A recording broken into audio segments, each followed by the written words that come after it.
Welcome to the Johnny Dell Football Academy podcast on the channel that's trying to answer the whys and hows of the game by talking through and dissecting game film and diving deeper to explain why the X's zig and the O's zag. I am Adam Marino, joined by Mr. Johnny Dell, and we are reminding you, as always, the most fun way to watch is on YouTube, where we go live. There you can comment into the live show. Be sure to hit the notification bell and turn on your notifications so you can be a part of the conversation. We also stream live on Facebook and X. Also, the audio versions are always found on Spotify, Apple, wherever you get your podcasts. Now, if you are live with us in the chat, it's probably because you are subscribed, you've hit the notification bell, and turned those notifications on. So, when sharing with your friends, be sure to let them know. We also love to hear from you outside of our live show. Email us at johnnydellsfootballacademy@gmail.com, and you can always check out the website JFA49.com, as it is the most fun way to support the channel. Also, the way we boost the chat and boost the algorithm is to type out hashtag JD49. Welcome to a Victory Monday on the channel that's answering the whys and hows, the Johnny Dell Football Academy podcast. It is I, Adam, with Johnny. Man, this is gonna be a good show. I already feel it in my loins that we're gonna talk through a lot. This is a get right game. We can actually talk through the whys and hows. There's some good stuff on tape. I don't know how in the world McCaffrey was that open, like all this good kind of stuff. Oh, I do. We've run that play a bunch of times. We've run that play a bunch of times. Still, if you're an NFL team, you study how do you get run into, because that's what happened. I get the defense got jumbled up in man coverage, but I'm not that like dumb, but still, like, how do you let that happen? Anyway, we're just excited. I want to acknowledge before we acknowledge all of the hashtag JD49ers, thank you for that, boosting the algo. I want to have Johnny answer a question and give a shout out because I know he's in the chat as well. He emailed us, and thank you for the kind words that you said about me, Mr. Felipe. And he asked a question to Johnny, and I want Johnny to answer it here because I don't think he's the only one that was curious on this question. So, Johnny, let's get into it. Well, I'll let you set up the question, Adam. I'm finishing up a little prompt here on the last things of our quick research. So over the weekend, like I said, he emailed us.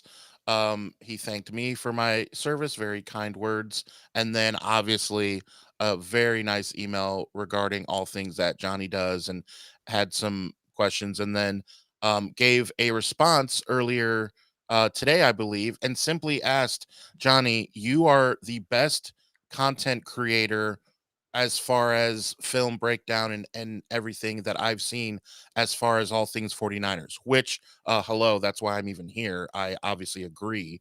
That's why I helped Johnny with this very program, is because his knowledge and the way he explains offense and defense, the X's and O's, why they zig and zag, is literally, why I'm here.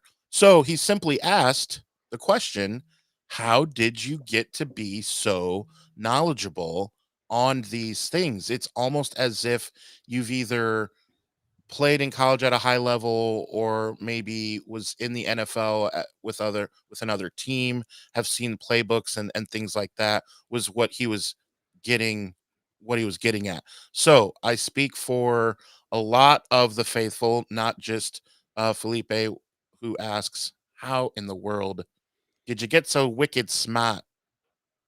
Well, I do appreciate the kind words from Felipe and Adam as well in setting it up. I don't like to say necessarily that it's overly strong brain power.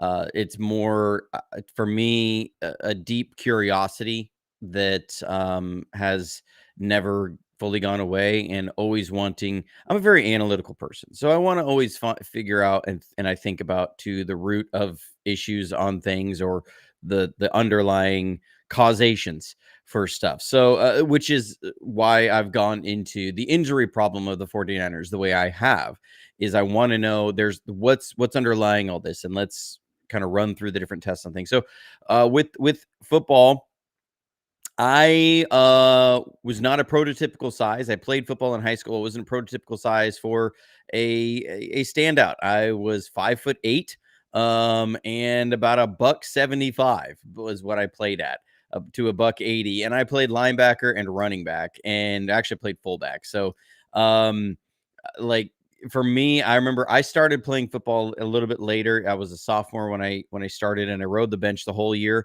because I had no idea what was going on. We didn't actually have a playbook that they handed out. The coaches would just recite plays, and I was trying to, and I didn't understand the language. They didn't even teach us the language.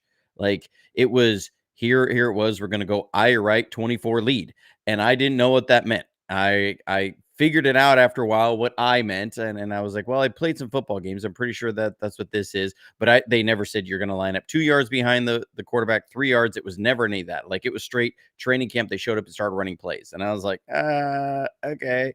Um, and it wasn't until I finally got with some other players, and they're like, well, 24 lead means the two back in the four hole, and the lead is you're the lead blocker.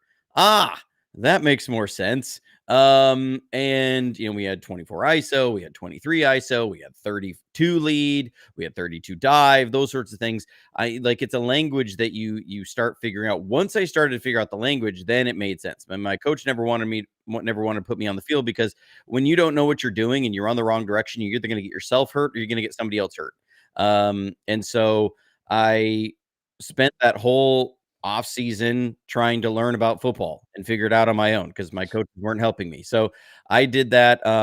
Spent a couple years doing that and wanting to learn things. And when it came down to like my senior year, what the coaches usually would do is we would go through the tape as a team, and I would always get the defensive tape, and I would just work through the defensive tape, figure out what the team we were playing against that year was going to do, and then I'd run the scout team, and I would teach their defense to everybody on ours, whether it was going to be like cover one spy majority defense, they were cover two defense, they were cover three defense, they were quarters defense, that sort of stuff. And I would try and make sure I was always looking for picking up on the tells of the opposing team of, okay, this linebacker, their will lines up 3 yards off the line of scrimmage, not 5 like most. So I would try and get guys, walk up there, give them this look because they need to practice these blocking angles.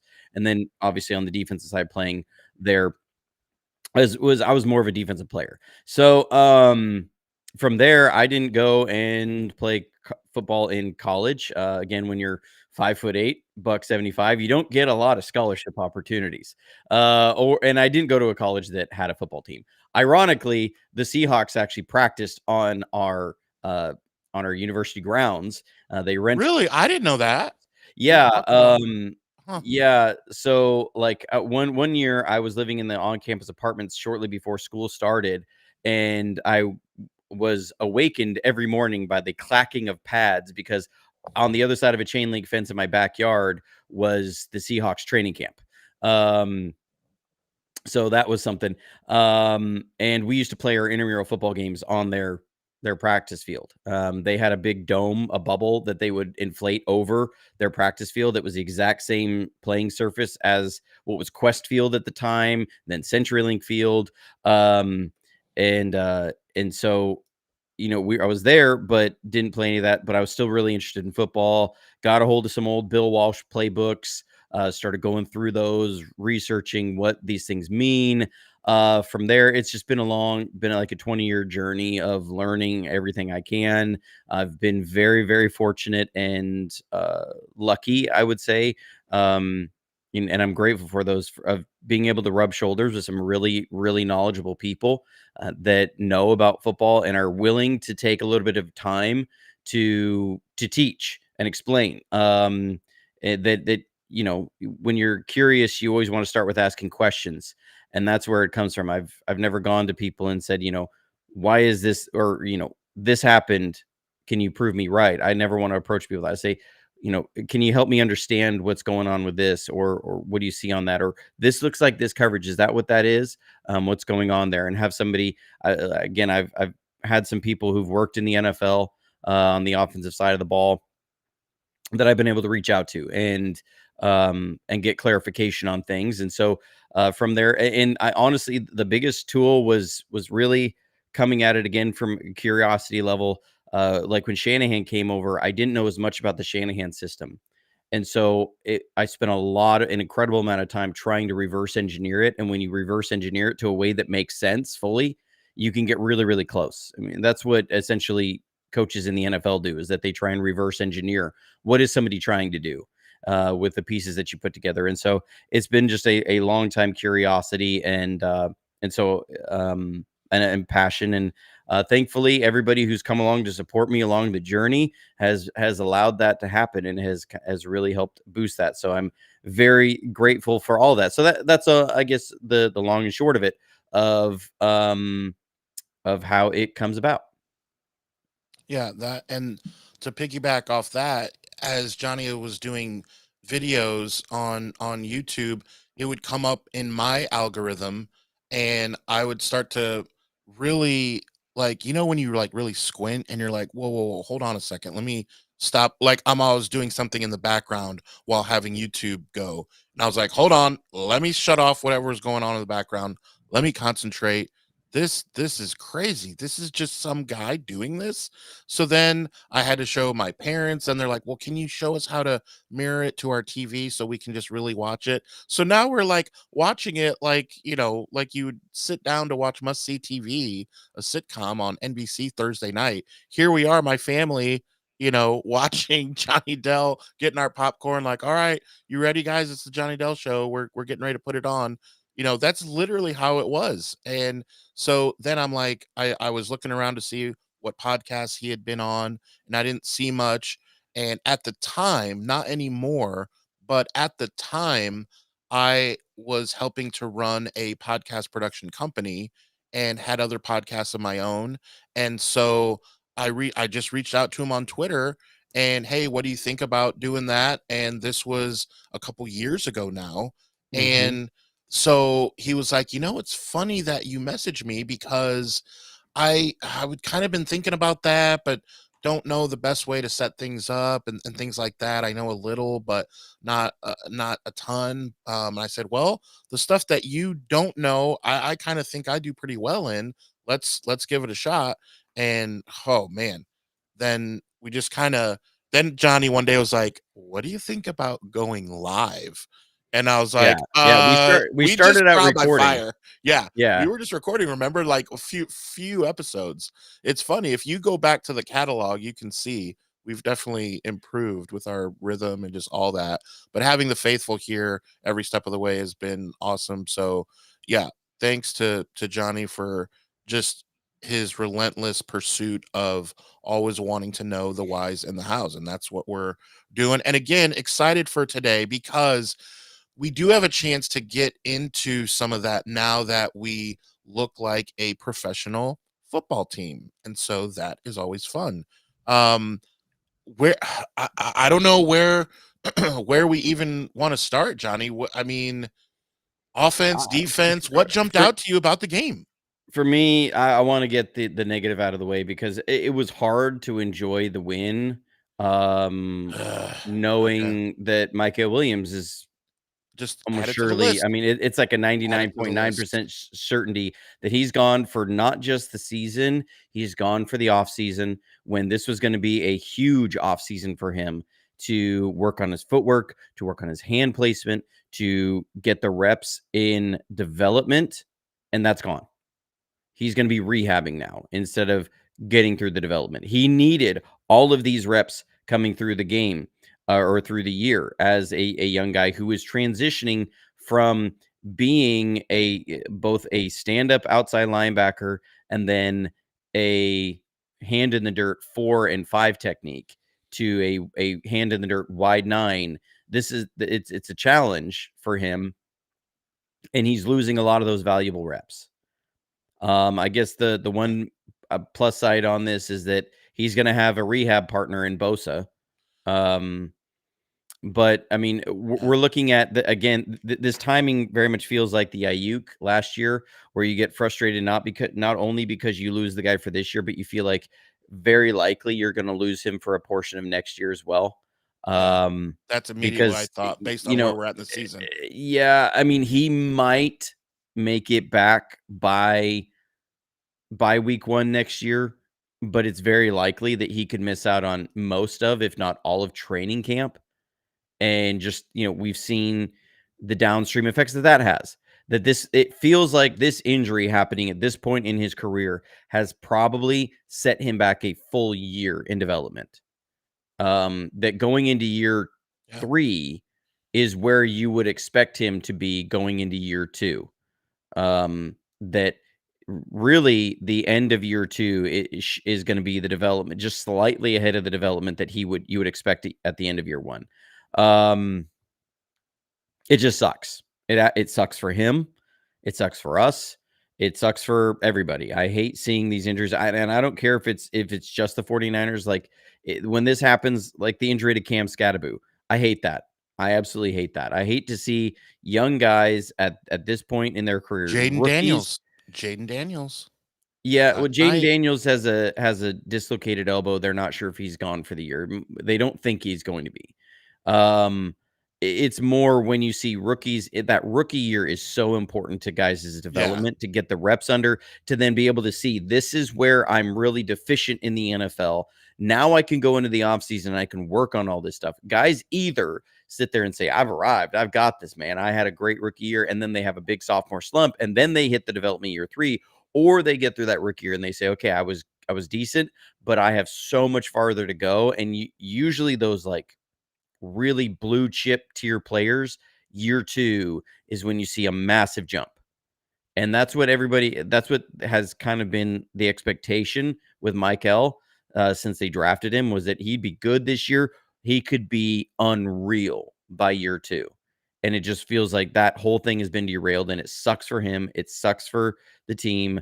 You start feeling like every time the team starts taking a step forward, there's a step backwards, that they cannot get through a game without losing a starter either for the year or the majority of the year. Yeah, for a big portion. Now, And one thing, Johnny, with that is it is actually the first time we can say that it's maybe not on the training staff, because George Kittle even came out and said that, look, I don't understand why every NBA team gets to play on the same type of surface. Soccer, most soccer, the premier soccer, it's really good fields. And then the talk of the town in New York is always the field. He said he doesn't understand how that's a thing with all the money that the NFL has, and it's well documented how bad that field is. And so unfortunately, we don't get to blame anything other than that no, stupid field probably. and I haven't put any blame on them for that. I mean, this is one of those injuries that you say,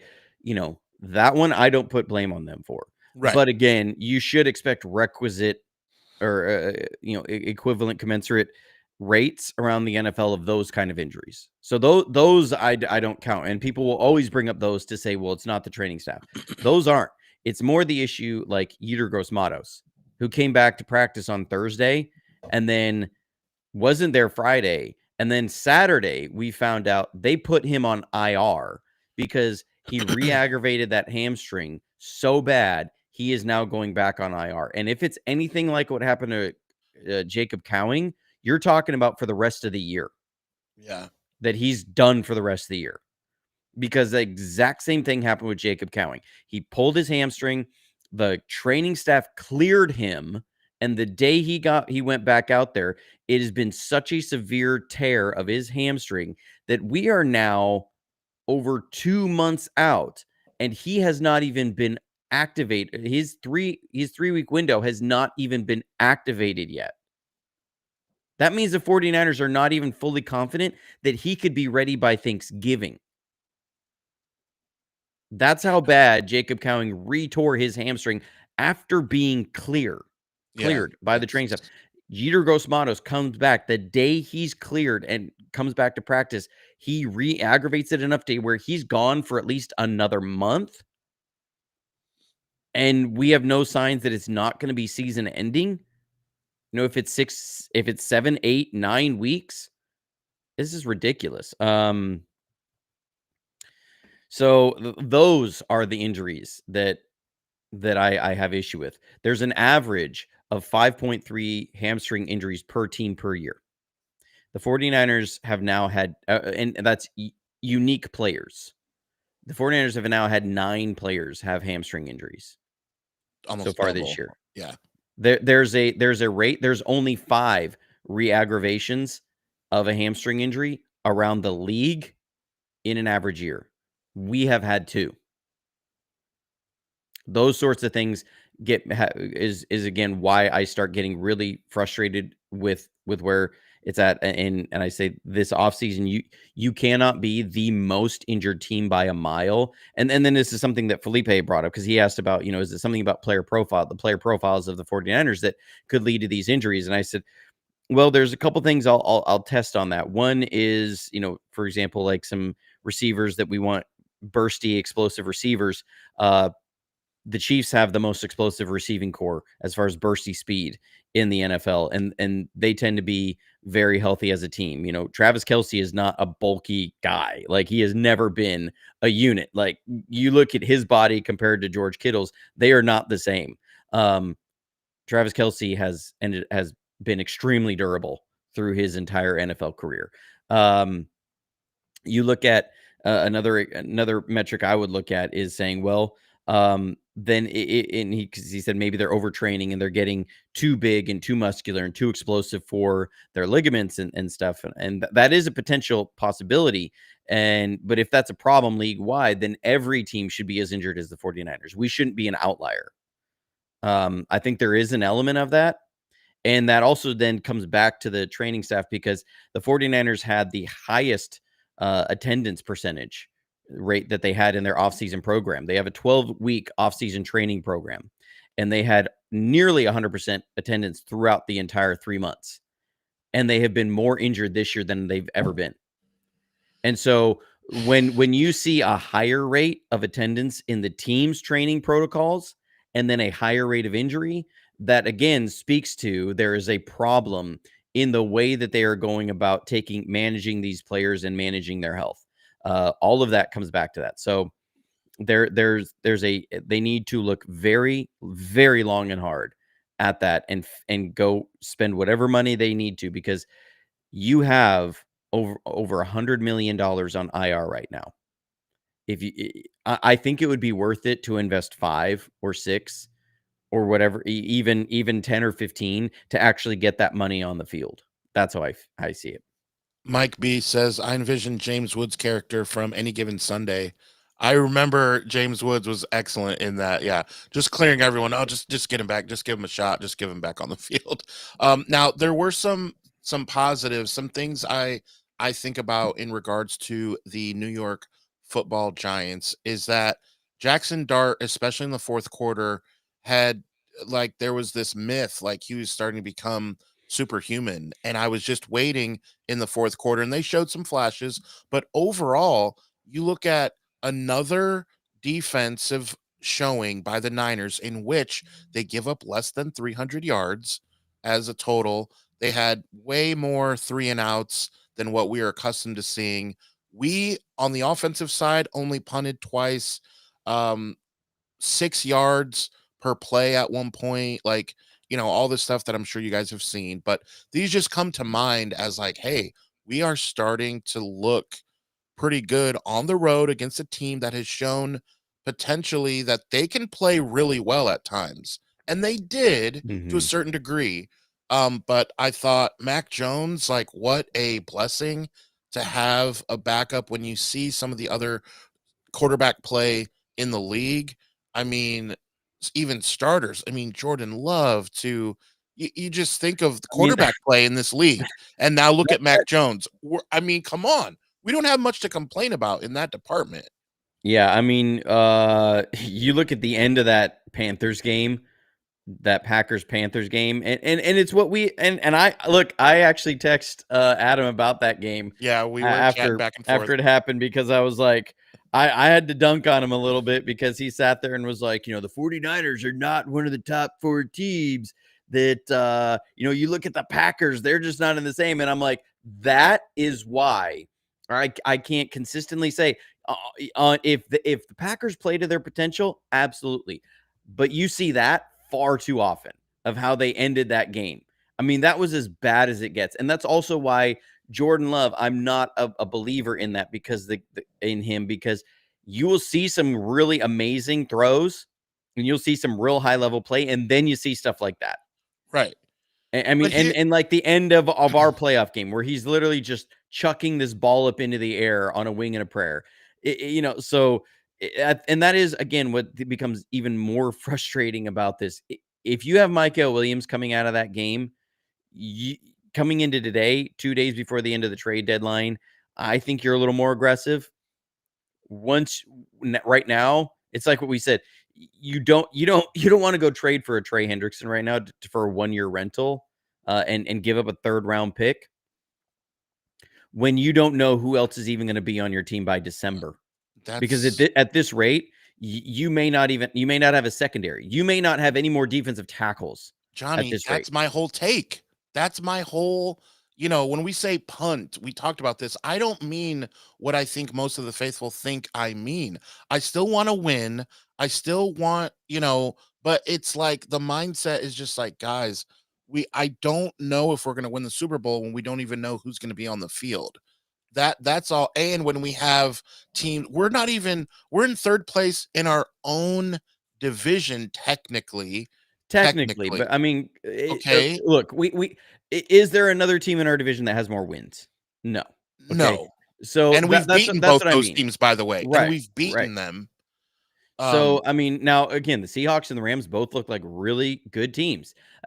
My thing is it makes it harder to say, okay, we need to really make a push for this season when you just keep having players dropping like flies left and right because now you are going to cost yourself. Even if it's the 3rd round, I keep having people say this. Well, they're just going to use it on a running back anyways. I'm like, okay, Fred Warner was a 3rd round pick. Dominic Pooney was a 3rd round pick. Upton Stout was a 3rd round pick. These are all guys who have played significantly into the 49ers' success this year. They are 6-3. That is a very good record. We have already matched through 9 games our win total from last year. right. So, and there's only like 1 or 2 teams in the NFL that have more wins than the 49ers. Like, so a 3rd round And pick those you do teams not just lost. throw The away. Colts, some of those Right. teams looked bad. The Colts Right. looked And bad. so, now it's like, okay, um, and the okay, I don't think Trey Hendrickson was ever a realistic trade target for the Eagles. Vic Fangio had Jalen Phillips, uh, coach Jalen Phillips when Vic was in Miami. So there's familiarity there. He knows that Jalen Phillips is going to know his system. Jalen Phillips is the type of outside edge player that Vic Fangio plays with. Remember, that's more the Aldon Smith, Ahmad Brooks. Trey Hendrickson is not that. So again, when you go back to player profiles, he's not that. He's younger, and they can potentially keep him on the roster going forward. Um, he's going to be doing extension this offseason. Trey Hendrickson is not. He's not that kind of thing. Like that trade made a lot of sense for the Eagles. He was their kind of player. He was somebody who fit what Vic Fangio wants to do there. He fits everything, and and it won't be this long acclimation period of learning this new scheme. He should pretty much understand the entire scheme within the by the end of the week, because he played in it before. So that trade made a ton of sense for Philly. It didn't make as much sense for the 49ers, and it was going to be costly, and you're going to have to give that guy a big contract this offseason, and he's got a long injury history of some very serious injuries. Trey Hendrickson, I'm just not sold that the 49ers are really willing to give up the kind of draft capital it's going to take to get him. I think the only way now the 49ers were helped by the horrible tackling of the Bengals at the end of that game. Um I mean, that was a wild game. Everybody was certain Bears with up, like Bears up, 8 minutes Bears. left in the game that the Bears were cruising to a victory, Yeah, and then all of a sudden with 54 seconds left, they were down by 1. I had to flip it back on. I turned it back Yeah, I on. I was turned like, it "What off. in the world?" And then the Bengals still bangled the game Yeah, and second gave it week in a up. row. Second week in a row. Yeah, and It's so, I unheard mean, of. I think they're willing to move Trey Hendrickson right now. I just don't think it's gonna be for the price that the 49ers wanna pay. I think it's gonna be too rich. It's just that's just how I feel about it. So, I mean, if maybe I'll be surprised because I also said they weren't gonna trade for Trey Lance, and they traded him like 12 hours later. I also said the 49ers weren't gonna make any major free agent splashes in 2020 after the 2022 season and going into 2023. That I don't expect any big name signing. And then literally like 6 hours later, the 49ers signed Javon Hargrave for 24 mil a year. And I was like, okay. We had to re-record. Didn't we have to Yeah, we re-record that an was back episode? when we were recording. We were out. I had scheduled the episode, and I was that was one of those. I was thankful we didn't go live because I was like, Yeah. I don't expect any big moves. They're not gonna do anything. And then boom, 6 hours later, I 49ers remember signed that, Javon Hargrave to a massive contract in free agency. dude. But so I've been wrong before, but I just don't see it happening. I just don't.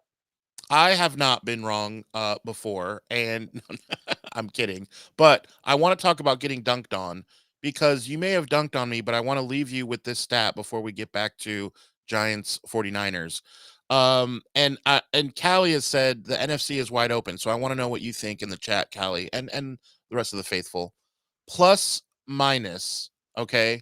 The Eagles are plus 23, the Packers are plus 40, the Lions are plus 61, the Buccaneers are plus 19. The Seahawks are plus 81. The Rams are plus 82. And we are plus 6. Now, that's not the end all be all. Mhm. However, that does really help my reasoning here. When you look at that, that's a big drop off from all those teams, and then us are a plus 6. The Cardinals are a minus 1. Everyone else is like minus 35, like the Panthers, the Falcons, they're minus, the Bears are minus 12, the Giants are minus 52. But the teams that are better than us that I have talked about, the Eagles, Packers, Lions, and Buccaneers, and then the two teams in our freaking division. I think I have an argument when I say that those teams listed are better than us, and that does not put us in the Okay, top I'm not. five. It just What doesn't. I think a better phrasing might be. I think they have a higher likelihood of being competitive throughout the playoffs. I think that might be Fair. a better way to phrase it. I Because completely am okay with the that. issue really does come down to the 49ers. They remind this season is reminding you of the Lions this season last year, where they were just getting this avalanche of major injuries on the defensive side of And the they ball. flopped, And and they by the flopped. end of the season, they had just run out of NFL bodies. I mean, they started out as a great defense and a great offense. And then by the time they played us in week 16, we with practice squad offensive linemen and like receivers hardly playing. I think Debo was even out during that game, and Ayuk was obviously gone. Um, Ended up getting in a shootout, scored 30 plus on them on their defense. And it just showed that by the end of the season, their defense was so decimated, they just couldn't Yeah. hang anymore. And they got to the playoffs and got bounced by the commanders. So Well, it's got just crushed by the Commanders. right. Well, I mean, and nobody looked at them and was like, "Oh my gosh, like how did they just fall apart?" Everybody understood. Everybody understood. They had run out of bodies on the defensive side of the ball because the injuries were just so much piling up. And that's what it feels like with this 49ers team is that you have lost 3 of your blue chip players to season-ending injury. I mean, and 2 of them future gold jackets. This is you don't just replace these players, and it just becomes really hard to look at that. And part of the reason that Washington smoked the Lions in that playoff game was because they could not stop that Washington offense for anything. They had no No. defense. I mean, yeah, Washington put like what 42 on them. We put 31 or 34 in week 16 with a decimated offense. No Christian McCaffrey. Isaac Garendo was our Right. running back. I mean, like, so I look at that and I go, it wasn't as much that Washington was just so good. It was that Detroit defense was so battered that they couldn't stop anybody. They were wet toilet paper. Like, it was not effective at anything. Um, and so, that's how it starts to feel. But so that's out of the way. Yeah. The 49ers still found a way to win and win convincingly, had their best offensive performance of the year. Now, a lot of that had to do with that you were facing a Giants team that had a really good front four and nothing else. Yeah, literally Their nothing else. linebackers Guys were off the bad. street. Guys off the Well, okay, street. just remember, I was never a fan of DFF, Demetrius Flanagan Fowles, when he was with the 49ers. I've been critical of him for years. And I always said he's good in coverage, terrible against the run. I've been And there saying you that for have years. it. You And literally and that saw it. He was and you good in saw that. coverage. Yeah, he did. He had a couple, like, he had a really A good nice play on coverage snap CMC. on CMC in the Yeah. flat on a return route, Yeah. and Really good. or as a choice route. So he's good in coverage, but we ran for a bajillion yards on him. We Yeah. just kept gashing him in the run game. Which was awesome to see. They had like no corners. They were down their top 3 or 4 corners, I want to say. Yeah. So they have no real playmakers on the defensive side past that front four. So a lot of times their front four was getting home, but they couldn't hold up in coverage. Or they were doing things to try and hold up in coverage, and they're getting gashed in the run game. So it was great to see that from the offensive side of the ball. Christian McCaffrey, I don't know how there's not more buzz about him being offensive player of the year, for him being comeback player of the year, for him possibly being MVP. Like, Yeah. why he is not in the MVP conversation again, I have no idea, because he is on pace for a record-setting season. I mean, if you look at the different seasons that have happened where guys go 1,000, right? That's only happened 3 times before in the NFL. Roger Craig did it in 85. Marshall Faulk did it in 99. Christian McCaffrey did it in 2019. He is now on pace to do it again. And he's on pace for a ridiculous 2,308 yards from scrimmage this year. Isn't he top 5 in receptions as a running back in the whole Yes. league? As a running back, he is top 5 in receiving yards. He's got nearly 700 receiving yards this year. And he's my I did have some guts, but I did draft him. And Like, so those he's three things: comeback player of the year, offensive player of the year, and MVP. He should be in the category for all of that, because yeah. especially when you look at this team is as injured as it was last year, yet they are 6-3, not 3-6. Like, that alone Now should be Mac Jones plays a big role in that too. he does, but Mac Jones has also had a turnover every single game, and Fair. that was the criticism of Brock last year, was that if he would just stop turning the ball over, we would be winning these games. Mac's still turning the ball over. We're winning these games because we have a better defense, for one, and we have Christian McCaffrey. And so you're seeing the offense is still able to get first downs. A great example. So I watched through the first half tape. We tried to run a dagger concept on them. It was the first offensive drive of the game. So we run a through route. I think it was Jennings ran the through route. So it's going to aim for the near safety. It was single high, so he was aiming for the safety in the middle, and then he crosses his face to clear that out. We're running Kendrick Bourne on a Dover or deep in, and the linebackers gain depth, and so we just check it down to McCaffrey, and he gets 15 yards or 12 or 13 yards and a first down. Like, you didn't have that last year. And we didn't have the trust in our running backs to do that last year. They'd be maybe a little late coming out. They would maybe be they wouldn't position themselves correctly in that soft spot in the zone. And so, like, you didn't have that and then you see that stretching, and suddenly then they're so worried about Christian McCaffrey getting 13 yards that you have Kendrick Bourne open in the intermediate. And it makes the whole offense go. you know, the eh, so yeah, I mean, he should be realistically in the argument for MVP because if the 49ers don't have Christian McCaffrey, they're not a 6-win team. They're not. And so No, if we're really talking about what player has been most valuable to their team's success, it's been Christian McCaffrey. it's CMC for sure. So, okay, Johnny, you brought up something then that I want to talk through with the faithful then because I think this could be fun.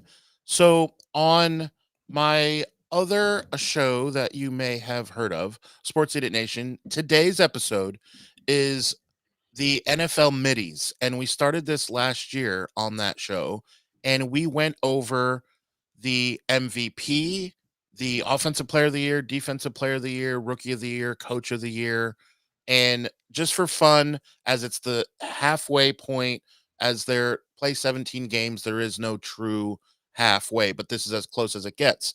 So, faithful, I want to know from you MVP. I think it's fair we're all in one accord for CMC. If someone else in the chat thinks that there's someone else that you want to have an argument for, I'd be willing to maybe entertain it depending on who it is.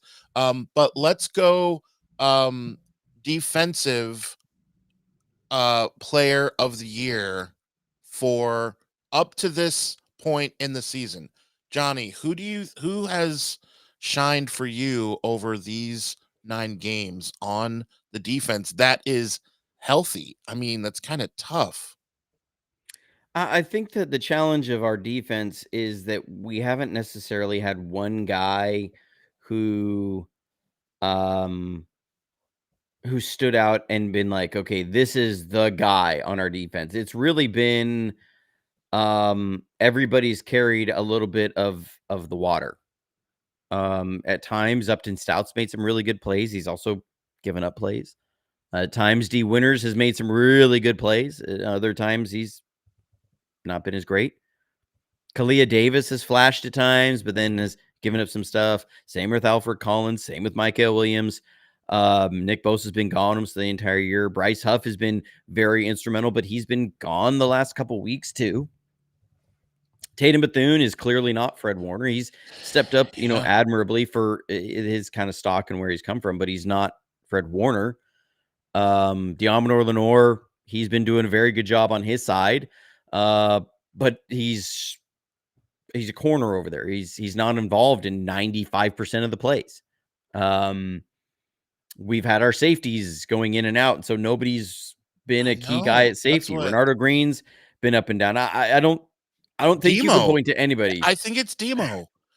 But I no, just they if you have to give it to I think someone, yeah, but what I would say is then you can't give it to anyone because nobody has really taken that position and said, okay, it's us. If you were to look, if there's anybody that gets credit for the defense's success this year, it's Robert Saleh. I mean, that's just that's the only place it can go because there's nobody that has been a massive standout on that side. Fred or Warner was, with his different forced fumbles and stuff. But this isn't a team that's taking the ball away a ton. yeah. They're able to get enough stops and they don't completely fold at the end of the game that I can't give it to anyone. It's got to go to Robert Saleh. Yeah, that's fair. Who on offense would you say, besides CMC, who would you be able to say is our offensive player of the year? I mean, it has to go to Mac Jones after that. I mean, what he's been able to do and come in, he's played very well, and he's going to get himself a really good opportunity going forward. Though Yeah, at the same point, it is very clear that this offense is not the same without Brock Purdy. And I don't just even mean that by the numbers. Like I literally just watched it was a play in their first series of the game. We went 4 strong. Um, it's a play that I've seen Brock run probably 25 times with the 49ers. And the way it goes is that we check. It's a 1-1-2-3. Does that make sense? So you have 4 players on one side. You have 1 player isolated backside. Normally that would be Ayuk. This time it was Juwan Jennings, and we had him on a slant. And normally the way it goes is it's check to the slant, check to the weak side, because if they roll coverage too hard to the 4 strong side, then we're going to have a one-on-one backside. And we have a good man beater there, especially against where they're going to roll coverage, how they're going to roll coverage. What Brock was insanely good at is that play. He could check the single side, and so it's number 1 because you only have a number 1 in that progression, and then you can move on to a 1 2 3 progression on a spot concept or snag concept. It's going to be a spot route with a corner route and then a flat route, and we always run it within a lead blocker for potential like swing pass kind of a thing. The way Brock always ran that, and I watched him do this 25 times at least, is he checks the backside, the single side, and then he could move quickly and go 1 2 3 really fast. And it is 1 to the spot, 2 to the corner, 3 to the flat. And the way that Mac ran it is he checks Juwan. Juwan's getting pressed hard, and they kept a linebacker over there. And he hung on it a little bit too long, and then he immediately went from there to 3 to the other side, and he flipped it out to Christian McCaffrey in the flat, but they had a 3-on-2. So they had 3 defenders on 2. We have 1 blocker versus 3 defenders, and Christian McCaffrey then is left in a 2-on-1 situation, and it's a loss of 2 yards. He had Kendrick Bourne open on the snag route or the spot route that was there. But he went immediately, he went 1 3 instead of going 1 1 2 3. And so you're left with 2nd and 12 instead of 2nd and 5. And that changes the Big dynamics difference. of the offense. That's a big difference. That drive only keeps going because of a really good contested catch by Jordan Watkins. Like that's it was right before that play is when this happened. So like when I see that play and how that goes, and Brock did that the very first game he ever came in against the Dolphins. At Yeah, one point, we ran that play 3 times in a row, and he hit 3 different receivers every time. that's Because crazy. that and it just highlights how good of a processor Brock has. Mac has a good processor. It is not on the level of Brock Purdy. No, And and you see it's it plays when like he that. takes So sacks. You see it when sometimes when Matt gets sacked, you kind of wonder, I wonder if Brock would have saw something different. And it just how can you help but wonder that? Also, regarding Brock Purdy, we showed a video of Trey Lance doing this play action pass and Brock doing the same exact play. And we went over it for a good 20 minutes a couple years ago, and this was before Brock was Brock. Like, and you could just see that Trey was so unsure and he ran for a 3-yard gain. And then Brock ran the play and threw it for an 11-yard out route or whatever it was perfectly on time. And it's like, you're just seeing that progress, that he is not just above average, but elite at that type of like processing. Quick football says top 3 processor in the NFL. I mean, it's hard to argue that with the way that teams don't need to process. We talked about, for example, Jalen Hurts. He doesn't need to be a processor in the way that they have their offense set up. So that's why Jalen Hurts, no knocking him, but he's not a top 3 processor. Jalen Hurts is not. He's a great quarterback, but it's not the same. So people don't always look at that when they talk about, well, Mac Jones is well, just as good, you and know. it's a thing of like you mentioned the processing, and somebody then because that's hard to quantify, people will then just look at like the base numbers or even some plays, I mean you look, Brock's not 100% on every single play. You can find plays where it was maybe he was pressing or it wasn't a great Of course. decision. Right. Like you can find that with anybody, with any quarterback. Yeah, how about Patrick Mahomes yesterday? He's only the greatest quarterback of our generation, we're told. And how did he do? 44% of his passes completed. Well, I mean, Yikes. I Kurt mean, Warner come won on. Kurt Warner won MVP on his season when he threw 22 interceptions. It's more than Um, 1 per game.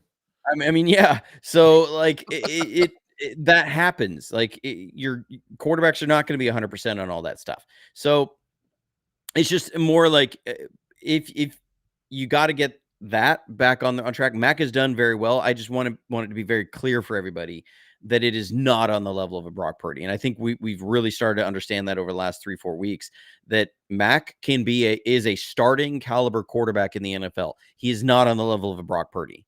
And that is, again, part of the frustration this year. You don't know if Brock's even going to come back at some point here. Like, it keeps being, he's really close, he's really close, he's really close. Then Kyle's asked about it after the game. He says, well, he was not really that close. Yeah, Like, that's like rough. every Friday, every Monday, Tuesday, we hear Brock's getting real close. Brock's getting real close. And then when they're asked why wasn't he active, it's, well, he's not really that close. It wasn't really that close. And it's like every week, it feels like every week all they're doing with this, and I don't know if it's let me be careful how I say this. Brock's type of injury probably needs more rest than anything to properly heal. And it starts feeling like the 49ers are using the uncertainty of his injury to try and create leverage in their game planning. Because every week that Brock is limited in practice and the reports are out that he's getting closer, he's getting real close, he has a potential to start this week, the opposing team has to game plan for Brock Purdy. And that changes how that's going to put more load on them. It just is. Yeah. And so I feel like they're using that to try and create a competitive advantage, but they very well could know that Brock has no chance really of returning for the next 3 weeks. But I mean, and I don't know. I'm just saying, like, I'm not saying that's what's happening. That is a potential explanation, and it would be frustrating for me if Brock is out an extra 4 weeks because you won't give him 2 weeks of absolute non-activity, or even 4 weeks of non-activity, because you're wanting to keep that element of advantage in your game planning. It just, I don't know. That is the part of the way that they're looking at this season, and we're not looking past the next 8 days, which has kind of been their um their mode of operation this year. They've said, we're not talking playoffs, we're not talking January, we're talking week to week. We're just staying in a week to week thing. It feels like that may be contributing to this, and it's keeping Brock out longer. Maybe. I could be wrong on that. I don't know. But I mean, the way that Shanahan calls plays, the launch points are different, the mobility is different. It changes the rush plans of your defenses. It changes how they're going to account for things. It changes the angles at which linebackers are going to attack. It changes a lot of things. So you also have to then your defense has to be more ready for being more static. In that, I mean, you can follow Mac's eyes pretty well. He's not a really high level look off guy. You can't do that with Brock Purdy. He's going to look people off. And so, like, you have to then in your preparation during the week, you start changing some of your landmarks, and you're saying, okay, we're going to go here and we're not going to move from 2 yards outside the hash. And if Kyle Shanahan sees that in between series, he's going to end up trying to work it out to where you have somebody like Christian McCaffrey or Brian Robinson or Demarcus Robinson, somebody with a lot of speed, or Jordan Watkins coming through that zone at a full head of steam while the guy is static and able to get the angle on him. And that's when you start seeing some of these really explosive plays. So, um, uh, yeah, that's how I feel about it. That I just wonder if they're trying to keep a competitive advantage here. Yeah, Kyle has had a history of doing that. We've talked about that before, that sometimes that could get him in trouble. Like, you're not getting that much of an advantage to do that, and it can bite you as well. But again, we talked about the offense. My favorite stat, the time of possession. I can't figure out why I like it so much, but I get excited when we win time of possession. And by 7 minutes, we ran the ball for almost 160 yards. We talked about is that that's so much on the defense too, that they are also, other than that front four, and they got home a little bit again because of maybe the processing. I wonder how many times they would have got to the quarterback if it was Brock. It's like all those little things add up, but the offense for sure did look a lot better. What was something as far as the on the line, or let's talk about that as you're going to get the film and go into your film. How did the offensive line do to the naked eye? We need Ben Barch back. Spencer Burford was an upgrade over Connor Colby, not by much. Honestly, I think the biggest reason that happened was because Jake Brendel went down and they're dealing with communication and assignment issues along the offensive line. And so, whereas before Jake Brendel was there to help Connor Colby a lot, with Brendel down, Matt Hennessy out there, I think they're trying to take a little bit of that load off of the center of being responsible for helping out and divvying out the assignments there to Connor Colby. That's why Spencer Burford went in there, um, because he's somebody who is experienced in the system, and there's going to be he's going to pick up more of the assignments in the run game and be more on it. And they don't have to try and necessarily help him out as much as they did with Connor Colby. Now he still had some bad losses both the run game and the pass game. Of course, it was his first game back after being out. I mean, the first 8 games of the year. We need Ben Barch back. We need him to stay healthy. That sounds like, gosh, the running joke of the year. We need this guy back, and we need him to stay healthy. It's that's one thing I saw. We need to get Ricky Pearsall back. We need Jacob Cowing to come back because Kendrick Bourne right now. I love Kendrick Bourne. I love his energy, but Yeah, he's not it. too He is many what he mental is. errors. Well, it's Yeah. too many mental errors. He's struggling lining up correctly. So, um, first trip in the red zone, first down. It was first and goal from the 12 or 10, or first down at the 12, or first and goal, somewhere around there. We start out, we got a bunch formation on the right. Christian McCaffrey's single back formation. We're under center. New York likes to play a lot of man. So you're expecting man. You send Kendrick Bourne in motion. You're expecting a man to travel with him and come across the formation. You want to run the ball off the right side. Nobody travels. So Matt cans the play. That tells me, that's what told me they wanted to run the ball off the right side, is that you reduced your blockers on one side and the defensive strength didn't change. So you lost an advantage in the run game. So now you have to can the play because you're going to have an unaccounted for man in the run game. So into where you're running. And that tells you it's zone as well. So they can from a run to a zone to a spot concept. So Matt goes from under center to shotgun. Christian McCaffrey goes from lined up behind the quarterback to now he's offset to the left. Except Kendrick Bourne doesn't move. And Mac Jones looks over and he's waving him back across the formation. Kyle Juszczyk looks over. He's waving Kendrick Bourne back across the formation. He didn't catch that it was canned and he had to go back over there because it was a 3 receiver concept and they only had 2. And so then Kendrick Bourne, and he starts coming back across, and you can see Mac Jones lean in and tell him his route he's running. He gets back over to the formation, and Juszczyk leans back, and he tells him what route he's supposed to run. Like, you have these sorts of things happening out there. Other guys are having to kind of direct him on the field to make sure he's lined up correctly, to make sure he knows the snap count, to make sure he's running the right routes. And so that play goes, that's just an example of it's not there. The next play, we're running a little read play. We're going to have Kittle on a little shovel pass. We pull a lineman on a lead shovel pass, or Christian McCaffrey on a handoff outside. Kendrick Bourne's coming in motion.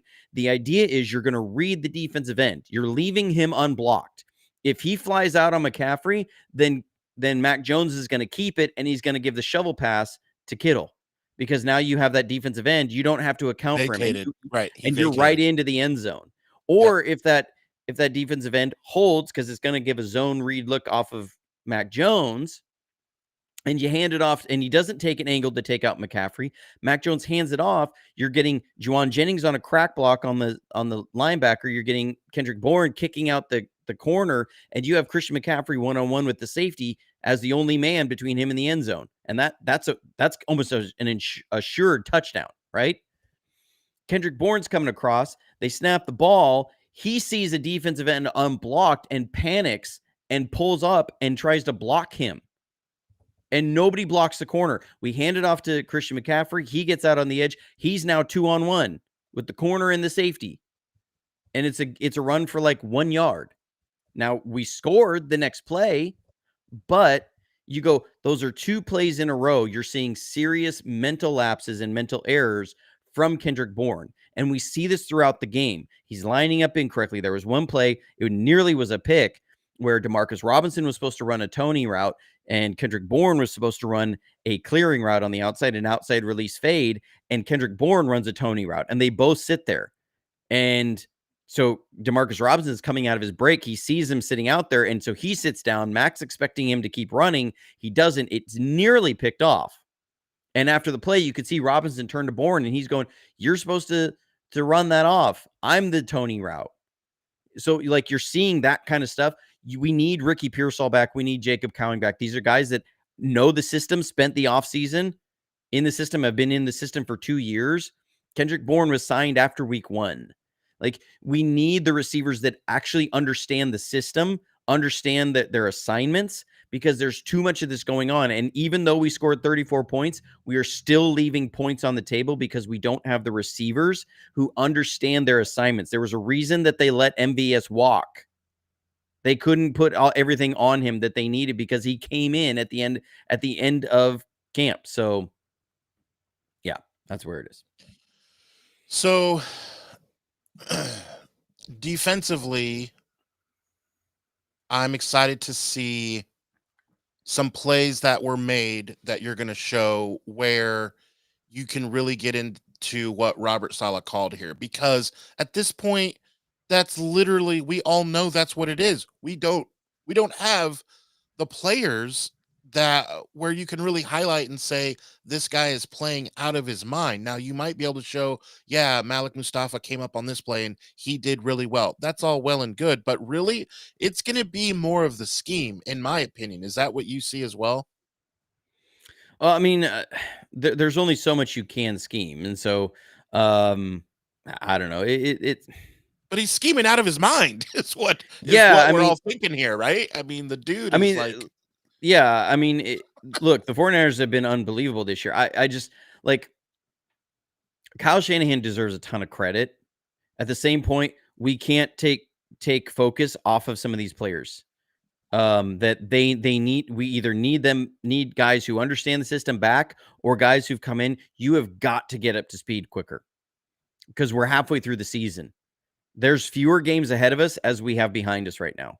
yeah, that's crazy to And think. Yeah. so, um, and I remember years ago, and I've shared this a few times, but again, like what we had started at the beginning of the show, um, sometimes people haven't heard that. Years ago, I remember, if everybody remembers, during the Mike Nolan era, the Holy 49ers actually cow. used to do a thing. It was because they were really trying to boost their online presence, because the large scale internet use was still something that was very much emerging. They used to do an ask a coach thing. And so you could submit questions to the 49ers, and Mike Nolan they would select about 10, and Mike Nolan would answer them. And they would post it online. It wasn't a live video thing. They didn't embed it. It was a question answer. And so I submitted a question, and Mike Nolan answered it. And I asked him, I I said, never when heard as this. I okay, don't think I remember. so it may still be up there somewhere in the internet sphere. I think it was The 2006 was the year interwebs. I asked it. It was Oh, that's 2006 or too long ago. 2007. That's too long ago, dude. Um, but what I asked Mike Nolan, I said, as you're scheming your game plan for the week, do you focus on trying to stop the opposing team's scheme or player? Which do you focus on more, stopping their scheme or stopping specific players more?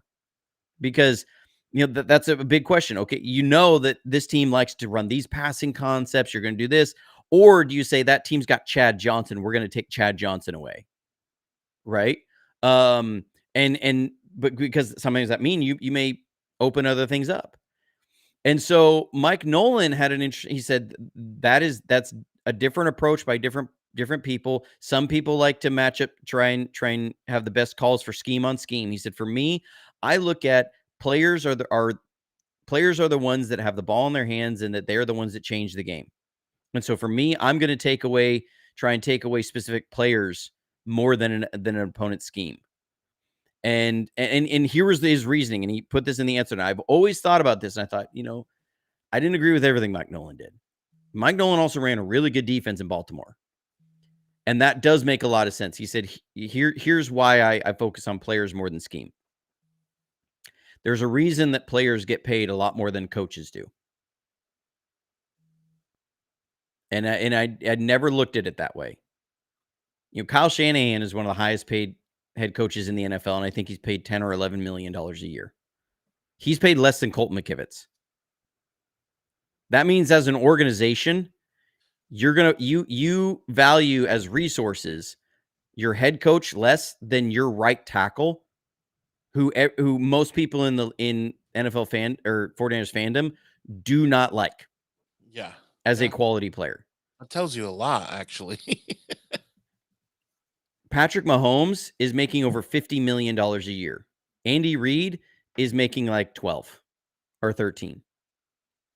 That's not to say that you can just bring in any coach. That's not to say that at all. That's not to say coaches don't matter at all. Coaching matters a lot.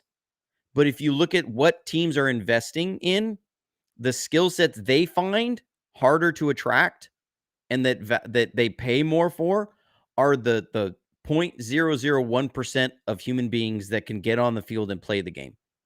Because when I look at people will always say, people have come at me, you defend the coach too much. You defend this. Isn't the coach's job to win, even, to be able to scheme things up? Even they shouldn't have to have all these blue chip players, and they shouldn't have to have all these weapons. They shouldn't have to. Yeah, then why do teams end up paying $20-30 million for a wide receiver? Because if it was supposedly so easy that a really, really good coach, could scheme it up and still be really productive without that receiver, then why is that head coach being paid a third of what we pay that receiver? That receiver means that he's going to change the game. So, like, when I see these things on the field, I go, I'm not going to sit here and blame our coach who's probably putting in 75, 80 hours a week and has things drawn up, when a guy who's being paid $5 million cannot get his assignments correct. I'm not going to be blaming them. I'm not blaming their position coach. You are paid an incredible amount of money for a skill that there's a lot of people who want to do what you can do. You're paid more in one game than most people make in a year. And so I put a lot of onus on players. I really do. When I watch film, I'm going to have a lot of it on the players, and I'm going to have a much easier. I'm a lot light-handed. I'm a lot more light-handed on coaches because of that. So, I mean, we're not buying Shanahan jerseys. We're buying Nick Bosa jerseys. We're buying Fred Warner jerseys. I guess my thought is, okay, my intricate thought on this is, you're Robert Saleh, you draw up plays because you know that Fred Warner can get from point A to B at this time and a level of consistency. And now you have a guy who's simply not as fast or whatever. And so now you know this and you say, okay, normally I would run XYZ here. Now I'm going to run ABC. And not all defensive coaches would have the ability to do it at the level of what we assume that Robert Saleh is doing. That is my point. That, hey, he's dealing with the cards that he's dealt with, and he's still winning at poker at hands that he should not be winning by the numbers. And that's what I'm saying is, like, does he get credit then for being able to win these hands at poker? That's what I'm saying. Well, absolutely. I mean, again, Does it show when you get the film? Does that show? And it may not, but I'm just curious. That's what I'm saying. I think a really good stress test on this is Lou Anarumo. Lou Anarumo was run out of Cincy because their defense was so bad. and because they were giving up all these points. And the argument was, Joe Burrow and this offense is putting up 30 plus points a game, and they're still losing. This is not on the offense. This isn't on Joe Burrow, and it's not, and it's not. But Lou Anarumo was made the scapegoat for all their defensive woes last year. When Yeah, the biggest that's argument a lot of people kept saying was, yeah, but if you don't even have the players to run a quality defense, it doesn't matter who you're going to put in there as defense coordinator. The frustration we had last year was that we felt like we had the players to be a lot better on defense, and we weren't very good. That is where coaching matters. Saleh is doing a little bit more, but he's still got some players who have some good physical traits to be able to pull off what he's doing. You have run and hit linebackers. So that is part of it. You have a disruptive defensive line that's doing well against the run, not as great against the pass rush, but they're working on it. You have corners who can do pretty well in man, and especially in the kind of divider rules we run on the outside. So you have a system that and the players you've assembled this that fit really well. So that's where your defensive coordinator gets a lot of praise, because he's able to piece that together. But but if we have Devondre Campbell out there, we're not going to sit there and say that Robert Saleh is doing an incredible job as a defensive coordinator. Devondre Campbell wasn't the only reason that our defense was bad last year. There was a lot of lack of creativity right. on there. But Lou Anarumo now goes to the Colts. The Colts are 6th in points allowed. Okay. The Bengals defense is still terrible. So that's a really, I think for me, a stress test. I look at it and say, okay, that kind of really proves the point. You can have quality coaches in place and they can take the blame, but in the end, it's up to the players on the field. You have to have players that can execute and that do execute. And so that's why overall when people are like, "Oh, Shanahan's not going to be it." Shanahan, look, we have the players make an incredible amount of money. Incredible amount of money. Um the onus in the end relies on them, because guess what? T. Higgins made an unbelievable catch for a touchdown yesterday in their game. I mean, it was unreal. Yeah. That's a perfect example of, you can have the best drawn up scheme, Oh, and you can even have a scheme that's not drawn up great, but a guy who can do that, it does not matter what your scheme is in that moment. no, it doesn't. A good offense will always trump a good defense if they, yeah, have players like that for sure. Um, all I'm right, not mad about the so win. Sorry, I don't want people Moon to Man, think about that. yeah, Like I'm not mad about the win. I'm very glad we're 6-3. It's just more like these are some of the topics that are coming up of that. As things are going, and what I'm seeing with like Kendrick Bourne is I go, this offense has a higher ceiling. I get frustrated that they're not hitting it, because if you're going to do anything this season, the offense has got to start really taking off like a plane, and really, high rate of climb is where they've got to be at right now. And right now it's a low rate of climb. You looked good yesterday, but you were also playing a horrible defense. So you should have won that game. I mean, Jackson by Dart had 2 like scores. no weapons. Okay, so you should have won that game. So that's one, like, I will never not accept a win in the NFL. I love a victory Monday way more than a regroup Monday, because last week was horrible. But I also look at this and go, now with Michael Williams going out, that offense has really got to start you can't have these kind of execution errors going forward. They've got to take over and become the engine that drives this train right now. It would start with Brock Purdy coming back, but receivers have still got to get healthy and execute their assignments. Yeah, I'm not freaking asking block. for everything. Like, get on the guy you're supposed to block, run the right route, line up in the right spot. Don't forget These are stuff. not things to me that are even being overly critical. You are being paid an incredible amount of money, so Do you your should do it. job. Quiffle ball, no, rate of climb is not a tank terminology. I'm more was comparing like rate of climb on a Messerschmitt 109 versus a Spitfire. The ME Here we 109 go. had a much higher rate of climb than the Quiffle Spitfire. ball. Don't do that, Quiffle ball. You're just gonna we've already been going an hour and 15 minutes. Like, you don't need to do that. The last thing I'll say is I want to point out what Jim Cushman said, because I agree.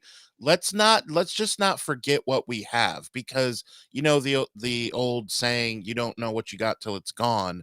We're kind of in reverse of that. Like, we need to be mindful and be thankful as the faithful in our special teams, as far as Yeah. the kicking game goes.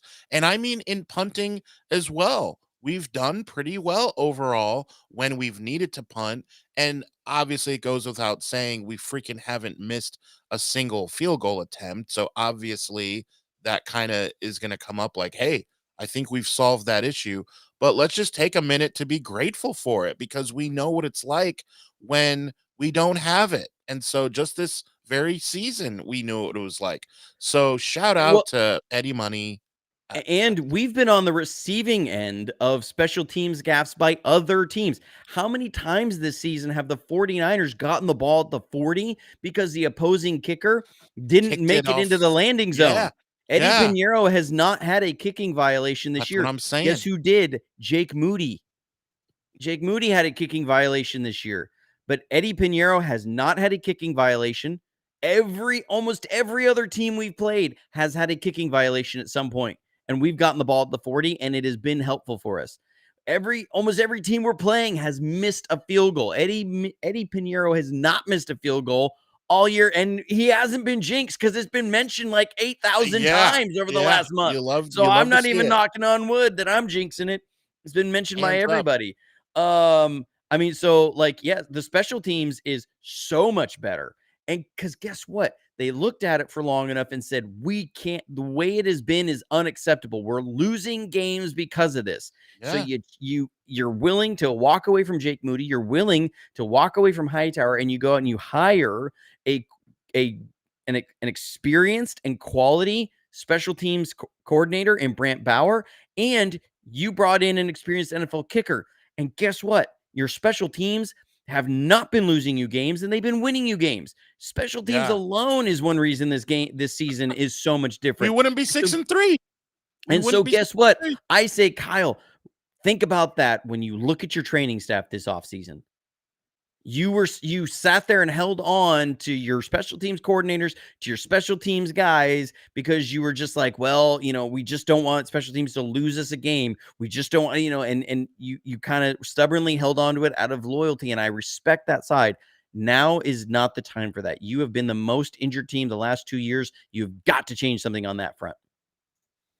It's just exciting to see that our whole frame of mind change when we sent out the field goal unit, and I'll even say again, when we sent out the punting unit. Like, I have good faith that, like, he's not going to overkick it and now, like, oh well, that was kind of a waste. Now they start at the 20. Like, that doesn't happen very often either. And so whenever someone is kicking the ball at this point, I feel pretty good. I'll just say that, which is I don't worry about us getting beat on a fake punt. yeah. No, we've cleaned up special teams. We really have. It's been awesome to see. Be sure to hit the like button. Be sure to hit the notification bell, because we are planning on going Friday like we usually do, but we don't know if life's going to happen or maybe Jesus comes back. I don't know. So you gotta hit the notification bell when you show your friends and the other faithful. Go up to strangers that are wearing Niner gear, show them the channel, make sure they do the same, because it's way more fun. Yes, Johnny and I do have fun just talking to each other. It is a billion percent more fun when the chat is flooded. So we always want more people in the chat. So make sure you hit the notification bell so that you know when we're going live. But we plan on seeing you Friday. Um, Johnny, anything else you're looking for this week, or who is healing? Like, are we getting anyone back? I don't even know. We have so many guys. Nature is healing. Dude. Sorry, I I couldn't got help it. No, I think I'm interested to dive into the rest of the film, the second half. yeah. see Mac Jones operate, see more of Spencer Burford. I want to look at a little bit more on Keon White, see how he did. Cleveland Farrell, see how they, because I'm assuming Cleveland Farrell is going to be elevated to the active, full-time active roster now with Micah Williams once he's officially placed on IR. I think they're waiting to just absolutely make sure, probably later today, that he is it is an ACL, and then they'll immediately put him on IR. And I think that they may, if we hear a trade with the for the 49ers come in place, it's going to be after, at least what I think, it would be after they officially place Michael Williams on season-ending IR. That way they don't have to try and do any roster maneuvering and expose anybody. So that they can have a roster spot to acquire the trade. That's so I'm not expecting anything breaking like this morning. It's going to be after they get in, because remember they had to fly back. That they get in, they get the MRI actually done and completed, and the imaging that says yes, this is a tear. Then they file the paperwork to put him on IR, and then if they've come to a trade agreement with anybody, then it will be executed. But they will free up that roster spot first. That's what I would expect. Is so watch the news on your social medias for that. Once you see the official, they've placed Michael Williams on IR, then look out for any possible trades. But you're not going to hear anything before that. At least I don't think so. Yeah, shout out to Brad and Raj. Those are my two go-tos on social media for like the breaking news as I'm scrolling through my feed. They do usually a great job. All right. I don't think Johnny has a chance really to cut me off. I've been pretty I don't. amazing today. You So you've been on it. I will simply say again, be sure to hit the notification bell so we know when Johnny drops his videos and when we go live. And other than that, stay safe, stay healthy, and as always, go Niners.